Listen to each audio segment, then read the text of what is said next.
ஓம் ஸ்ரீ குருபியோ நமக. ஓம் ஸ்ரீ மகா பெரியவா சரணம்.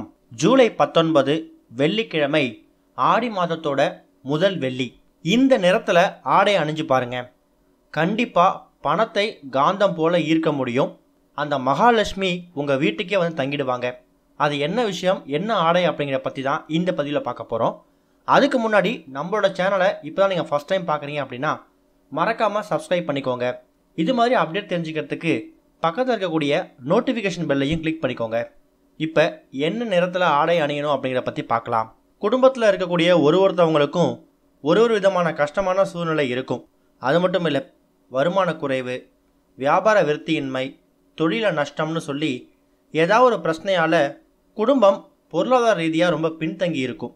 இப்படிப்பட்ட சூழ்நிலையில் ஆடி வெள்ளிக்கிழமையில் வீட்டில் இருக்கக்கூடியவங்க இந்த நிறத்தில் ஆடை அணிஞ்சிக்கிட்டா அந்த மகாலட்சுமியே உங்கள் வீட்டுக்கு வந்து குடியேறுவாங்க அப்படிங்கிறது நம்பிக்கை. வீட்டில் இருக்கக்கூடிய எல்லோரும் அந்த நிறத்தில் ஆடை அணிகிறீங்களோ இல்லையோ, வீட்டோட பெண்கள் அவங்க தான் வீட்டோட ஆணிவேர். அவங்க கட்டாயம் இந்த நிறத்தில் ஆடை அணியறதுக்கு முயற்சி பண்ணுங்க. அப்படிப்பட்ட ஒரு எளிமையான ஆன்மீக பரிகாரத்தை தான் இப்போ பார்க்க போகிறோம். ஆடி வெள்ளி அப்படிங்கிறது ரொம்ப சிறப்பு வாய்ந்த ஒரு நாள். அதுலேயும் வீட்டில் இருக்கக்கூடிய பெண்கள் கட்டாயம் அம்மன் வழிபாடு, அம்பாள் வழிபாடு செய்வாங்க, குலதெய்வ வழிபாடு செய்வாங்க. நிறைய பேர் குலதெய்வ கோவிலுக்கு போயிட்டு பொங்கல் வைக்கிறது, பூஜை பண்ணுறதுன்னு சொல்லி அவங்களோட குல வழக்கப்படி குலதெய்வத்தை வழிபட்டு வருவாங்க. இப்படி ஆடி வெள்ளிக்கு பல சிறப்புகள் இருக்குது. அப்பேற்பட்ட ஆடி வெள்ளி அன்னைக்கு நீங்கள் செய்யக்கூடிய ஒரு விஷயங்களும் உங்களுக்கு இரட்டிப்பு பலன்களை ஏற்படுத்தும். பொதுவாக நீங்கள் ஒரு பரிகாரம் பண்ணுறீங்க, தெய்வீக சம்மந்தப்பட்ட விஷயம் ஒன்று பண்ணுறீங்க அப்படின்னா அதை மற்ற நாட்களில் பண்ணால் பலன் கிடைக்கும். அதையே ஆடி வெள்ளி, ஆடி பெருக்கு, ஆடி பருவம் இது மாதிரி முக்கியமான நாட்களில், விசேஷ நாட்களில் பண்ணும்போது அதுக்கு இருக்கக்கூடிய சக்தி அப்படிங்கிறது இரட்டிப்பாகும். அந்த நாட்களில் தெய்வங்களோட சக்திலாம் 2-3 மடங்கு அதிகமாக இருக்குமா. அந்த மாதிரி நாட்களில் நாம் கடவுள்கிட்ட, அம்பாள்கிட்ட என்ன கேட்குறோமோ அதை மனசு வந்து மகிழ்ச்சியோட முழு மனசோட நமக்கு கொடுப்பாங்க அப்படிங்கிறது நம்பிக்கை. அதனால தான் விசேஷமான நாட்களில் எந்த ஒரு பரிகாரத்தை நம்ம செஞ்சாலும் அதுக்கு 2-3 மடங்கு பலன் அதிகமாகும். அந்த வகையில் ஆடி வெள்ளிக்கிழமை வீட்டில் இருக்கக்கூடிய பெண்கள் இந்த நிறத்தில் ஆடை அணிஞ்சிக்கிட்டீங்க அப்படின்னா மகாலட்சுமிக்கு ரொம்ப பிடிக்குமா.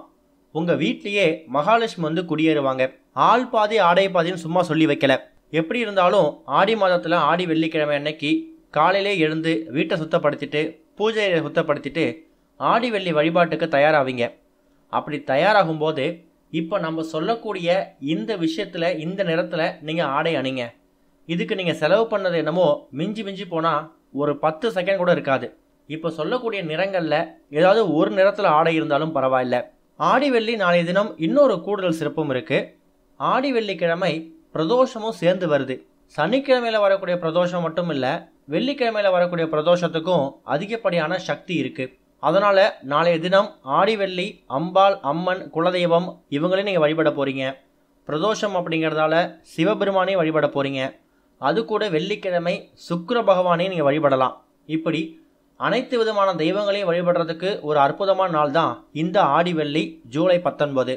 அப்பேற்பட்ட ஆடி வெள்ளி அன்னைக்கு நீங்கள் செய்யக்கூடிய தெய்வீக விஷயங்களில் நீங்கள் அணியக்கூடிய ஆடையில் இருந்தே ஆரம்பிக்கலாம். அது என்ன நிறங்களில் ஆடை அணிவிக்கலான்னு பார்த்தீங்கன்னா, அம்பாளுக்கு மகமாய்க்கு பிரித்த நிறம் கண்டிப்பாக அது மஞ்சள் தான்.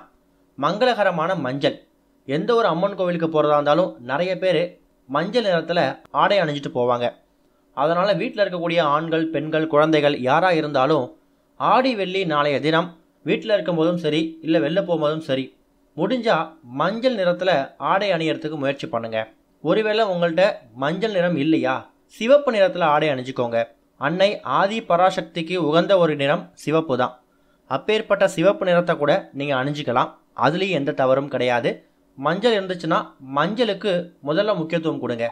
மஞ்சள் இல்லாத பட்சத்தில் கண்டிப்பாக நீங்கள் சிவப்பு நிறத்தை அணியலாம். இது இல்லாமல் வேறு என்ன நிறங்கள் அணியலாம், அதுவும் குறிப்பாக ஆண்கள் வந்து என்ன நிறம் அணியலான்னு கேட்டிங்கன்னா, நாளைய தினம் ஆடி வெள்ளி அம்பாளுக்கு உகந்தது அப்படிங்கிறதால பெண்கள் மஞ்சள் நிறத்தையோ சிவப்பு நிறத்தையோ அணியலாம். பிரதோஷம் அப்படிங்கிறதால சிவபெருமானுக்கு உகந்த நிறங்கள்னு பார்த்தீங்கன்னா ஒரு 3 நிறங்கள் இருக்குது. வெண்மை, அதாவது பியூர் ஒயிட், இது சிவபெருமானுக்கு உகந்த நிறம். அதே மாதிரி காவி, மூணாவது ஒரு முக்கியமான நிறம் நீலம், அதாவது ஊதா கலர். இந்த நிறங்கள் எல்லாமே சிவபெருமானுக்கு உகந்த நிறங்கள். அதனால தான் அவரை நீலகண்டன்னு கூப்பிடுறாங்க. ஒருவேளை வீட்டில் இருக்கக்கூடிய ஆண்கள் வெளில ஆஃபீஸ் போகிறீங்க அப்படின்னா நாளைய தினம் ஒயிட் கலர்லையோ இல்லை காவி நிறத்துலையோ இல்லை நீல கலர்லையோ ஆடை அணியறதுக்கு முயற்சி பண்ணுங்க. இப்படி செய்யறது மூலயமா கடவுளோட பார்வை கண்டிப்பாக உங்கள் மேலே விழும். அதுக்காக இந்த கலரில் நான் ஆடை போடலைன்னா கடவுளை நான் கவனிக்க மாட்டாரான்னு நீங்கள் கேட்கக்கூடாது.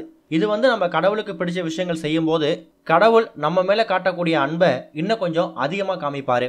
அதுவும் நீங்கள் காலையில் குளிச்சுட்டு நீங்கள் போடக்கூடிய ட்ரெஸ்ஸில் இருந்தே அவங்களுக்கு பிடிச்ச மாதிரி விஷயங்கள் நீங்கள் ஆரம்பிக்கும் போது கண்டிப்பாக மகாலட்சுமியோட அருள், சிவபெருமான அருள் உங்களுக்கு கிடைக்க ஆரம்பிச்சிடும். அப்போவே நீங்கள் ஆடி வெள்ளிக்கான பிரதோஷத்துக்கான பாதி வழிபாட்டை முடித்த மாதிரி.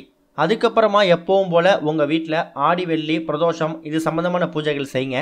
முடிஞ்சால் இப்போ சொல்லிக்கக்கூடிய இந்த நிறங்களில் ஏதாவது ஒரு நிறத்தையாவது ஆடை அணிஞ்சிக்கிறதுக்கு முயற்சி பண்ணுங்கள். ஒருவேளை இப்போ சொல்லிக்கக்கூடிய இந்த நிறங்களில் எந்த ஒரு நிறமும் உங்கள்கிட்ட இல்லைனாலும் பரவாயில்லை. நாளைய தினம் உங்களால் என்ன நிறத்தில் ஆடை அணிய முடியுமோ அந்த நிறத்தில் ஆடை அணிஞ்சிட்டு கடவுளை வணங்குங்க. அதில் எந்த தப்பும் இல்லை. இப்போ சொல்லிக்கக்கூடிய இந்த விஷயங்கள் எல்லாமே கூடுதலாக நீங்கள் மனசு பண்ணக்கூடிய விஷயங்கள் தான். நம்பிக்கையோடு செய்யக்கூடிய ஒரு விஷயங்களுக்கும் கண்டிப்பாக நல்லதே நடக்கும். ஓம் ஸ்ரீ குருபியோ நமக. ஓம் ஸ்ரீ மகா பெரியவா சரணம்.